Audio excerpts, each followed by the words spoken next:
ออกค้ามาในค่ะเนาะได้มาสอนได้ส่งเงินหมายในหมายป้องเมืองมันเลยค่ะเนาะเมืองมัน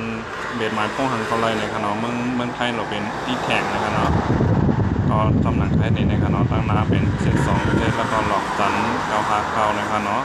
959พลัง959ในหมายป้องเตียนสู่ได้ส่งเมืองมันในค่ะเนาะเลือกเอานั่นค่ะเนาะอันนั้นได้เป็นหมายป้องที่เคลื่อนเท้าในค่ะเนาะแล้วก็ตึกใส่ก็มาถึงด้านหลังสุดแล้วก็ตึกใส่หลอกจัน35 วัตต์ในจะได้30 วัตต์ในเดี๋ยวได้1เฮงค่ะเนาะว่า170ในก็มันเดี๋ยวได้5เฮงค่ะเนาะแล้วก็110 วัตต์เลยค่ะเนาะ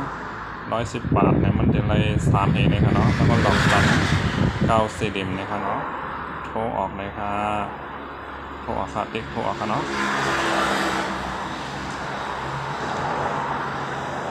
แต่ปองใจสั่งสินก็คอมเมนต์มาได้ใครกันเนาะนะครับว่า110 บาทได้มันก็เป็น103เองค่ะเนาะว่าถึงมาตีแน่เนี่ยก็ว่าเขาการส่งเนี่ยเนี่ยก็เต็กหนึ่งเลยค่ะเนาะเต็กหนึ่งเลยก็เต็กใส่อันส่งเลยค่ะเนาะประมาณค่ะเขาเด็กเดี๋ยวไม่ว่าพูดเช่นเนี่ยค่ะเนาะเต็กใส่นั่นค่ะก็เต็กใส่นั่นแล้วมันดีมากเลยครับเนี่ยว่ามันส่งข้อความในหมายพ้องคำเนี่ยค่ะเนาะอันนั้นค่ะหมายส่งค่ะ